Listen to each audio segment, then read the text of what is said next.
हाँ, good morning बेटा, good morning. Good morning. आप सुन पा रहे हैं ना मुझे? ठीक। तो बेटा आज का एक टॉपिक है चुनाव और प्रतिनिधित्व। चुनाव और प्रतिनिधित्व करने का मतलब होता है लीडरशिप, यानी कि किसी चीज की अगुवाई करना, किसी चीज का प्रतिनिधित्व करना। तो सबसे पहली बात आती है चुनाव। चुनाव किसे कहते हैं? वास्तव में जो है चुनाव होता क्या है? तो चुनाव क्या होता है कि जब लोग क्या करते हैं, अपने प्रतिनिधियों का जो है वोट दे के जो है उनको चुनते हैं। हमने ये चीज देखी है। इतना तो अगर आपने कभी अगर शायद वोट नहीं डाला है तो लोगों को तो देखते हुए देखा है कि किस तरह से लोग जो है वोट देते हैं, अपने प्रतिनिधियों का चुनाव करते हैं। तो चुनाव जो है एक निश्चित अवधि में जनप्रतिनिधियों को चुनने की जो प्रक्रिया होती है उसको चुनाव कहते हैं। या साधारण सी भाषा में हम ये कहते हैं कि जनता द्वारा अपने प्रतिनिधियों को चुनने की प्रक्रिया को चुनाव कहते हैं। तो किस तरह से है हमारे भारत में जो जनप्रतिनिधियों को जो चुनने की प्रक्रिया है उसको वयस्क मताधिकार के द्वारा चुना जाता है कि भारत में जो व्यक्ति 18 साल की उम्र पूरी कर लेता है या 18 साल का हो जाता है या उससे अधिक का है, उसको जो है वोट देने का अधिकार है, राइट टू वोट है। और वो अपने चुन वोट का प्रयोग करके चुनाव में हिस्सा लेता है। फिर लोकतंत्र यानी कि डेमोक्रेसी, जो प्रजातंत्र है, लोकतंत्र। लोकतंत्र क्या होता है? लोक जनता, लोक मीन्स जनता, और तंत्र शासन। यानी लोकतंत्र का मतलब है जनता का शासन। लोकतंत्र वो व्यवस्था होती है कि जिसमें जनता अपने प्रतिनिधियों का चुनाव प्रत्यक्ष रूप से मतदान द्वारा करती है। ठीक। अब लोकतंत्र में जो है चुनाव का क्या महत्व? महत्व ये है बेटा कि जनता जो है डायरेक्ट निर्वाचन प्रक्रिया में भाग लेती है, इलेक्शन में भाग लेती है, वोटिंग के थ्रू जो है अपने कैंडिडेट का चुनाव करती है। अब क्या होता है उसमें इसमें महत्व क्यों है कि लोकतंत्र में जो है विकास के लिए, ताकि जो है चुनाव इसलिए आवश्यक है कि अगर हम किसी को परमानेंट कुछ बना देते हैं तो वो अपनी मर्जी से चले। लेकिन अगर हमारे यहाँ चुनाव की व्यवस्था है, जनता चुन रही है, तो जनता किसको चुनेगी? जो उसके क्षेत्र का विकास करे, अच्छे काम करे, उसी व्यक्ति का चुनाव जो है हमारे जनता द्वारा किया जाता है। तो लोकतंत्र में महत्व तो ये है ताकि लोगों को जो है हमारी राजनीति से संबंधित जानकारी होती रहे।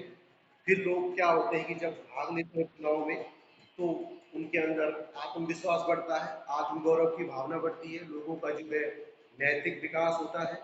फिर अपने अधिकारों के प्रति जागरूक जागरूक होते हैं। बहुत सारों को तो ये भी पता नहीं होता कि मैं भी चुनाव लड़ सकता हूँ, लेकिन आप लड़ सकते हैं। फिर चुनाव में कौन व्यक्ति चुनाव लड़ सकता है भारत में? चुनाव की योग्यता क्या होती है? सबसे पहली योग्यता है बेटा कि वो जो है भारत का नागरिक। सबसे में कौन चुनाव लड़ेगा? क्यों?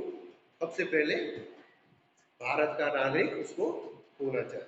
फिर वह लोकसभा का चुनाव होता है।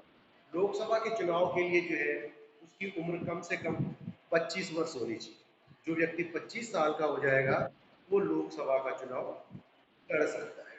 लेकिन राज्यसभा, लोकसभा को तो हम चुनते हैं प्रत्यक्ष मताधिकार के द्वारा, लोकसभा के सदस्यों का चुनाव जनता करती है।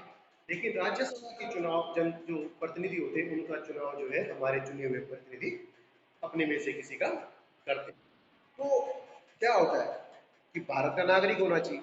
लोकसभा के लिए जो है 25 वर्ष है और राज्यसभा के लिए 30 वर्ष। राज्यसभा का सदस्य होने के लिए जो उम्र कम 30 वर्ष चाहिए और लोकसभा चाहिए 25 वर्ष। और राष्ट्रपति का चुनाव लड़ने के लिए कम से कम जो है व्यक्ति 35 वर्ष का होना आवश्यक है। सबसे पहली चुनाव शर्त है कि भारत नागरिक हो, उसकी उम्र 25 वर्ष हो अगर वो लोकसभा के चुनाव लड़ रहा है। राज्यसभा के लिए नॉमिनेट हो रहा है तो उसकी उम्र कम से कम 30 वर्ष होनी चाहिए, और राष्ट्रपति का चुनाव अगर वो लड़ रहा है तो उसकी उम्र कम से कम 35 साल अवश्य होनी चाहिए। फिर तीसरी शर्त है कि वो पागल, दिवालिया, ऐसी मानसिक किसी बीमारी से ग्रसित नहीं होना चाहिए। मतलब मानसिक रूप से जो है व्यक्ति स्वस्थ होना चाहिए, मानसिक और चारित्रिक रूप से हो। फिर चौथी शर्त कि उसको जो है किसी न्यायालय द्वारा, कोर्ट द्वारा जो है कभी उसको किसी गंभीर अपराध के चलते चुनाव लड़ने से न रोका गया। तभी आज क्या होता है कि कोई बड़ा अपराधी है, चुनाव लड़ना चाहता है, उसने बहुत बड़ा अपराध किया हुआ है, तो उसको जो है अदालत क्या करती है, उसको अयोग्य घोषित करती है चुनाव लड़ने से रोकने के लिए, ताकि जो है जो अपराधी व्यक्ति है उनका जो है हमारी राजनीति में प्रवेश रुक सके। फिर वो जो है अन्य योग्यताएं भी हैं, जैसे लाभ के पद पे नहीं होना चाहिए, सरकारी नौकरी नहीं होनी चाहिए। अगर कोई सरकारी नौकरी वाला है तो अगर उसको राजनीति में इंटरेस्ट है तो पहले उसको अपनी सरकारी नौकरी से इस्तीफा देना पड़ेगा, तब जाके वो चुनाव लड़ सकता है। मतलब सरकार के किसी लाभ के पद पर वो जो है नहीं होना चाहिए। ये है बेटा चुनाव लड़ने की योग्यता। अब बात आती है यहाँ पे वयस्क मताधिकार। वयस्क मताधिकार में मैंने आपको पहले बता दिया था कि जो व्यक्ति भारत में जो है 18 साल की उम्र के जो व्यक्ति है, जो 18 साल जितनी उम्र हो चुकी है, उनको जो है चुनाव में भाग लेने का अधिकार है, यानी कि वोट देने का अधिकार है। और भारत में जो है 18 साल का जो व्यक्ति है उसको वयस्क माना जाएगा। भले ही जैसे शादी की बात, जैसे शादी की उम्र की बात करेंगे तो शादी में अलग चीज होती है, लेकिन जो वोट देने का अधिकार है वो 18 साल है। बल्कि शादी की जो उम्र है कम से कम लड़के की 21 होनी चाहिए और लड़की की 18, यानी कि लड़की की उम्र 18 साल और लड़की की 21 साल होनी जरूरी होती है। ये शादी के लिए है, लेकिन वोट 18 साल का कोई भी, चाहे वो लड़का है, लड़की है, पुरुष है, महिला है, सबको 18 साल की उम्र प्राप्त करने पर वोट देने का अधिकार होता है। ठीक है बेटा। अब है चुनाव में आरक्षण। आरक्षण का मतलब होता है रिजर्वेशन। रिजर्वेशन क्यों जरूरी है आरक्षण चुनाव में? अब आप एक चीज देखते होंगे कि इस बार जो है चुनाव में कि भाई इस बार महिला सीट आ रखी है, इस बार जो है कोई भी सीट, या इस बार जो है सीट, इस बार एससी सीट है। अब क्यों होती है बेटा ये सीट? अब एससी के लिए आ गई तो उसमें कोई शेड्यूल कास्ट का ही बंदा चुनाव लड़ेगा। फिर अगर जनरल की आ गई तो उसमें कोई सामान्य व्यक्ति ही लड़ेगा। महिला आ गई तो महिला ही लड़ेगी। ठीक, अगर ओबीसी महिला है तो ओबीसी की महिला, ओबीसी समझते, अदर बैकवर्ड क्लासेस, यानी कि अन्य पिछड़ा वर्ग बोलते हैं, जनरल सामान्य हो गए, और ओबीसी और एससी जो शेड्यूल कास्ट, जिनको अनुसूचित जाति भी कहा जाता है। तो जैसे अनुसूचित महिला है तो अनुसूचित जाति की ही कोई महिला चुनाव लड़ेगी, उसके अलावा कोई नहीं लड़ेगा, वो भी है। अब आरक्षण क्यों जरूरी है? इसलिए जरूरी है कि बेटा हमेशा भारत जो है पहले से जो है भारत में जातिगत विविधता बहुत पाई जाती है। हमारे जो समाज में जो है इसकी जो भावना थी, तो प्राचीन समय से जो कुछ जातियां ऐसी रही कि जो सामाजिक और आर्थिक रूप से पिछड़ी हुई है, क्योंकि उनको विकास का मौका नहीं मिला, क्योंकि जो अच्छे अच्छे पद थे उन पे क्या था कि सामान्य जाति वालों का दबदबा दिखाई देता था। आज भी कहीं ना कहीं दिखाई देता है, कहने को तो लोग कहते हैं, लेकिन अब लगभग थोड़ा बहुत समानता आ रही है। क्यों आ रही है? रिजर्वेशन, लोग बोलते हैं नौकरियों में रिजर्वेशन है, ताकि जो पिछड़े हुए लोग हैं उनको जो है उसका फायदा मिल सके। वो मिल रहा है या नहीं मिल रहा है वो अलग चीज है, लेकिन ये उद्देश्य यही होता है कि जो व्यक्ति सामाजिक रूप से और आर्थिक रूप से पिछड़े हुए हैं, सामाजिक समझ रहे, जाति आधार पर या आधार पर जो है जिनका शोषण हुआ है प्राचीन समय में, जिनको आगे आने का मौका नहीं मिला, तो सरकार ने उनके लिए नियम बनाए कि भाई इनको भी जो है मुख्य धारा में लाने के लिए इनके पास भी कुछ ना कुछ मुद्दा होना चाहिए, इनको भी आने का मौका मिलना चाहिए। इसीलिए जो है सरकार ऐसा करती है। जैसे कभी 100 पद निकल देंगे भाई, 100 टीचर्स की भर्ती निकलेगी, उसमें क्या होगा, जो भी रिजर्वेशन 27% है, 23% है, जैसे 27% ओबीसी है तो वो 27 ओबीसी के लगेंगे, 23% एससी के लगेंगे ही लगेंगे, मतलब उनमें। तो इस तरह से जो है क्यों, ताकि उन लोगों को भी आगे आने का मौका मिल सके। चुनाव में भी आरक्षण इसलिए जरूरी है ताकि जो है सभी वर्गों के लोगों को प्रतिनिधित्व मिल सके। नहीं तो अगर आरक्षण नहीं होगा तो जिनकी संख्या कम होगी, माना अगर कोई अल्पसंख्यक है तो उनकी राजनीति में भागीदारी नहीं हो पाएगी।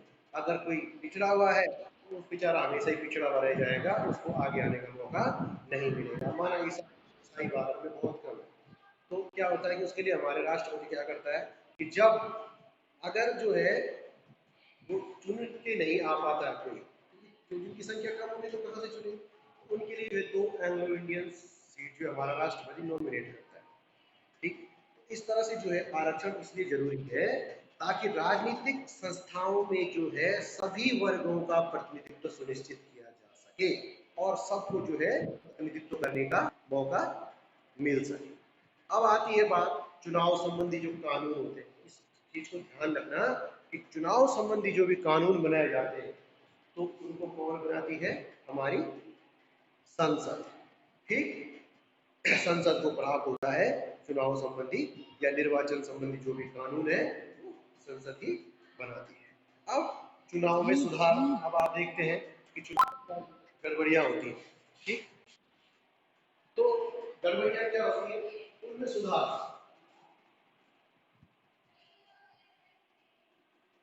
चुनाव सुधार कि क्यों, कौन कौन से आप सलाह दे सकते हैं कि किस तरह से जो हमारे देश के चुनाव सही ढंग से कराए जा सकते हैं। सबसे पहला कि किसी जो है, कहने का मतलब है कि सभी वर्गों को प्रतिनिधित्व मिलना चाहिए ताकि जो है राजनीति में किसी खास वर्ग या समूह का दबदबा ना रहे। महिलाओं के लिए भी जो है आरक्षित सीटें जो है निश्चित की जानी चाहिए ताकि राजनीति में महिलाओं की भागीदारी को भी सुनिश्चित किया जा सके। कम से कम जो है 1/3 सीटों पे जो है महिलाओं को आरक्षण मिलना ही चाहिए। फिर तीसरा सुझाव है कि चुनाव में जो है जो धन का प्रयोग होता है, पैसे का प्रयोग होता है, वो नहीं होना। पैसा लोग बहा देते हैं पानी की तरह, कोई कुछ पार्टियां किसी को वोट खरीद लेते हैं, नहीं, पैसे का प्रयोग जो है चुनाव में नहीं होना चाहिए। और अगर जो है कोई करता है तो उसके लिए कठोर दंड का विधान होना चाहिए या उसकी चुनाव योग लड़ने की जो योग्यता है उसको समाप्त कर देना चाहिए। जिसके विरुद्ध कोई भी जो है मुकदमा चल रहा हो अदालत में, तो ऐसे व्यक्तियों को भी चुनाव से दूर रखना चाहिए। फिर चुनाव में जो है, जो चुनाव प्रचार जब होता है उसमें जाति, धर्म, वर्ग इसको जो है आधार मान के कभी भी प्रचार नहीं करना चाहिए। इसको जो है प्रतिबंधित कर देना चाहिए कि भाई किसी जाति धर्म के आधार पर आप चुनाव में प्रचार नहीं कर सकते हैं। ठीक, तो ये था बेटा, मैंने आपको चुनाव और प्रतिनिधित्व के बारे में बताया। आज जो है ये चैप्टर समाप्त हो गया है। अब नेक्स्ट चैप्टर जो है, नया चैप्टर कल से स्टार्ट करेंगे।